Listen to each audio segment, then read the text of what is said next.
नमस्कार, जय जोहार। छत्तीसगढ़ न्यूज में आपका बहुत बहुत स्वागत है। चलिए देखते हैं आज की 15 फटाफट बड़ी खबरों को। इसरो की सफलता पर गदगद हुए सीएम भूपेश बघेल। इसरो पहली बार चंद्रयान के चांद पर लैंडिंग करने में सफल रहा। पूरी दुनिया की नजर इस मिशन पर टिकी हुई थी। सभी को उस क्षण का इंतजार था जब चंद्रयान 3 सफलतापूर्वक चांद की सतह पर उतरता है। यह क्षण जैसे ही सामने आया, पूरा देश खुशी से झूम उठा। प्रधानमंत्री मोदी ने वैज्ञानिकों को उनकी सफलता पर बधाई दी, तो वहीं छत्तीसगढ़ के मुख्यमंत्री भूपेश बघेल ने भी देश प्रदेश के लोगों को इस सफलता पर बधाई और शुभकामनाएं प्रेषित की। छत्तीसगढ़ में फिर ईडी की रेड, सीएम बघेल ने जताया पीएम का आभार। छत्तीसगढ़ के रायपुर में सीएम के राजनीतिक सलाहकार विनोद वर्मा के देवेंद्र नगर स्थित निवास पर ईडी ने दबिश दी है। सीएम के ओएसडी आशीष वर्मा और मनीष बंछोर के घर भी तड़के ईडी की टीम पहुंची। मकान के अंदर और बाहर सीआरपीएफ जवानों को तैनात किया गया। छापेमारी पर तंज कसते हुए सीएम बघेल ने पीएम मोदी और गृह मंत्री अमित शाह का आभार जताया है।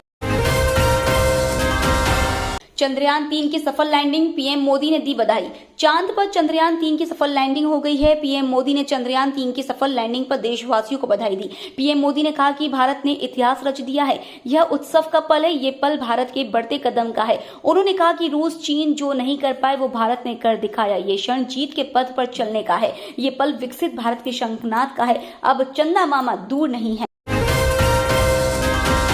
सीएम भूपेश बघेल ने अपने जन्मदिन पर युवाओं को बीपीओ सेंटर का दिया तोहफा।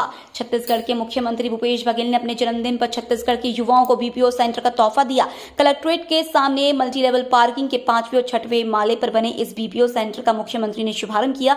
उन्होंने यहां बीपीओ सेंटर में काम करने के लिए 100 युवाओं को जॉब लेटर भी दिए। इस बीपीओ सेंटर की स्थापना लगभग 10 करोड़ रुपए की लागत से की गई है। मुख्यमंत्री बघेल की सोच के अनुरूप इस बीपीओ सेंटर के शुरू हो जाने से अब रायपुर के युवाओं को उन्नत व आधुनिक सुविधाओं के जरिए रोजगार के नए अवसर भी मिलेंगे। मुख्यमंत्री भूपेश बघेल बोले, छत्तीसगढ़ में हम बदले की नहीं बदलाव की राजनीति करेंगे। मुख्यमंत्री भूपेश बघेल ने स्पष्ट तौर पर कहा है कि छत्तीसगढ़ में हम बदले की राजनीति नहीं बदलाव की राजनीति करेंगे। फिर चाहे वह महिला हो, बेरोजगार हो या आदिवासी हो, सभी के जीवन में बदलाव होने चाहिए। इस दौरान मुख्यमंत्री बघेल ने कहा कि हमारी सरकार की जनहित योजनाओं, सरकार द्वारा चलाई जा रहे अनेक कार्यक्रमों से छत्तीसगढ़ के लोगों के चेहरे पर मुस्कान आई है। इसके फलस्वरूप राज्य में हर वर्ग तथा क्षेत्र के लोगों को आगे बढ़ने तथा एक बेहतर जीवन जीने के अवसर उपलब्ध हुए हैं। मुख्यमंत्री भूपेश बघेल ने की 2 बड़ी घोषणाएं। छत्तीसगढ़ विधानसभा चुनाव से पहले सीएम भूपेश बघेल ने 2 बड़ी घोषणाएं की हैं। सीएम बघेल ने मुख्यमंत्री निर्माण श्रमिक आवास योजना की राशि बढ़ा दी है। अब 50,000 की जगह 1 लाख रुपए मिलेगा। वहीं अब 5 और जिलों में सहायक श्रमायुक्त ऑफिस होगा। सीएम भूपेश बघेल की अपील, छत्तीसगढ़ में विभिन्न महिला स्व सहायता समूह द्वारा राखियों का निर्माण किया जा रहा है। मुख्यमंत्री भूपेश बघेल ने इस बात का जिक्र करते हुए जनता से अपील कर कहा है कि मैं एक वादा चाहता हूं, इस बार स्व सहायता समूह की बहनों द्वारा तैयार की गई राखियों का ही उपयोग करें।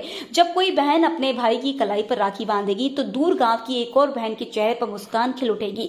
भूपेश बघेल ने कहा कि भाई बहन का रिश्ता बहुत खास होता है। जिस तरह से वह एक दूसरे की चिंता करते हैं, उसकी कोई तुलना नहीं की जा सकती है। बस्तर में बीजेपी इस बड़े आदिवासी चेहरे को कर रही लॉन्च। राजनीतिक दलों में लगातार प्रदेश के बड़े चेहरों का पार्टी में शामिल होने का सिलसिला चल रहा है। हाल ही में राजधानी रायपुर में पद्मश्री अनुज शर्मा के बीजेपी पार्टी में शामिल होने के बाद बुधवार को आईएएस अधिकारी नीलकंठ टेकाम भी बीजेपी में प्रवेश कर रहे हैं। इसके लिए नीलकंठ टेकाम ने कुछ दिन पहले ही सरकारी नौकरी से इस्तीफा दे दिया है और छत्तीसगढ़ प्रभारी ओम माथुर और पूर्व मुख्यमंत्री रमन सिंह के समक्ष नीलकंठ टेकाम बीजेपी की सदस्यता लेंगे। चुनाव से पहले कांग्रेस को बड़ा झटका। छत्तीसगढ़ में होने वाले विधानसभा चुनाव से पहले भाजपा और कांग्रेस दोनों ही अपनी अपनी तैयारियों में लगे हुए हैं। हालांकि तैयारियों के बीच कांग्रेस पार्टी को एक बड़ा झटका लगा है। सतनामी समाज के धार्मिक गुरु बालदास साहेब और उनके बेटे गुरु खुशवंत दास साहब समेत कई नेताओं ने भाजपा का दामन थाम लिया है। बालदास साहेब ने कांग्रेस पर सामाजिक उपेक्षा और भेदभाव का आरोप लगाते हुए कहा कि कांग्रेस ने समाज के उत्थान के लिए कुछ नहीं किया। छत्तीसगढ़ में जारी ईडी रेड पर सामने आया आपका पहला बयान। छत्तीसगढ़ के मुख्यमंत्री भूपेश बघेल के ओएसडी और उनके करीबियों के घर पर ईडी ने आज छापा मारा है। ईडी की रेड को लेकर दिल्ली सरकार में मंत्री सौरभ भारद्वाज ने कहा कि ये तो इनका रोज का काम है। जो भी केंद्र सरकार के राजनीतिक प्रतिद्वंदी हैं, उनके खिलाफ ये इसी तरह का काम करवाते रहते हैं। बता दें कि ईडी ने मुख्यमंत्री के ओएसडी मनीष बंछोर, ओएसडी आशीष वर्मा और मुख्यमंत्री के करीबी विजय भाटिया के नेहरू नगर निवास पर छापामार कार्रवाई कर रही है। छत्तीसगढ़ में सहायक शिक्षक भर्ती के लिए ऑनलाइन काउंसलिंग शुरू। छत्तीसगढ़ में सहायक शिक्षक भर्ती की प्रथम चरण ऑनलाइन काउंसलिंग आज से शुरू हो गई है। इस बार काउंसलिंग में बीएड डिग्री वालों को अलग रखा गया है। शिक्षक भर्ती परीक्षा 2023 में सहायक शिक्षक पद के लिए अभ्यर्थियों की प्रथम चरण ऑनलाइन काउंसलिंग 12 से 30 अगस्त को शाम 5 बजे तक स्कूल शिक्षा विभाग की वेबसाइट ejuportal.cg.nic.in पर शुरू कर दी गई है। इस काउंसलिंग में व्यापम परीक्षा परिणाम के अनुसार सहायक शिक्षक कट ऑफ रैंक की जानकारी विभाग की पोर्टल पर देखी जा सकती है। टिकट की दावेदारी के लिए बन रहा रोमांचक माहौल। अन्य विधानसभा से इस बार सारंगढ़ विधानसभा का माहौल सबसे जुदा है। आरक्षित सीट का यह विधानसभा इसलिए अब चर्चित हो गया है क्योंकि यहाँ पिता पुत्री के अलावा पति पत्नी ने दावेदारी पेश कर दी है। यानी पति नहीं तो पत्नी को टिकट मिले या पिता नहीं तो बेटी को टिकट मिले।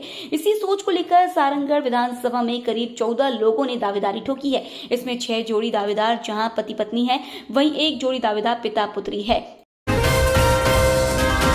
छत्तीसगढ़ में एक और बॉलीवुड फिल्म की शूटिंग जारी। छत्तीसगढ़ की नई फिल्म नीति लागू होने के बाद यहां बॉलीवुड फिल्मों की शूटिंग का सिलसिला लगातार जारी है। नवा रायपुर में आज से एक और बॉलीवुड फिल्म की शूटिंग शुरू हुई। हिंदी फिल्म शादी में जरूर आना फेम निर्माता निर्देशक रत्ना सिन्हा की नई हिंदी फिल्म का आज मुहूर्त शॉट संपन्न हुआ। रायपुर और नवा रायपुर में अगले 20 दिनों तक इसकी शूटिंग चलेगी। फिल्म में अक्षय ओबरॉय, अशनूर कौर और आदिल मुख्य भूमिका निभा रहे हैं।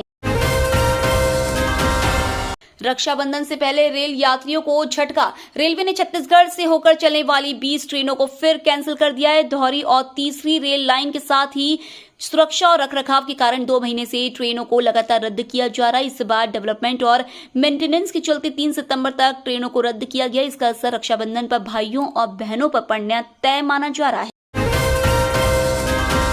130 किलोमीटर बाइक चलाकर लेह से लामा यूरू पहुंचे राहुल। लद्दाख दौरे के दौरान कांग्रेस नेता राहुल गांधी लेह से 130 किलोमीटर बाइक चलाकर लामा यूरू पहुंचे।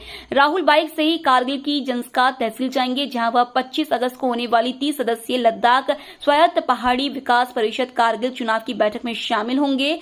कांग्रेस ने अपनी बाइक ट्रिप की फोटो शेयर करते हुए लिखा, मोहब्बत का सफर जारी है। ये तो थी आज की बड़ी खबरें। डेली खबरों से अपडेट रहने के लिए चैनल सब्सक्राइब करना बिल्कुल ना भूलें। धन्यवाद।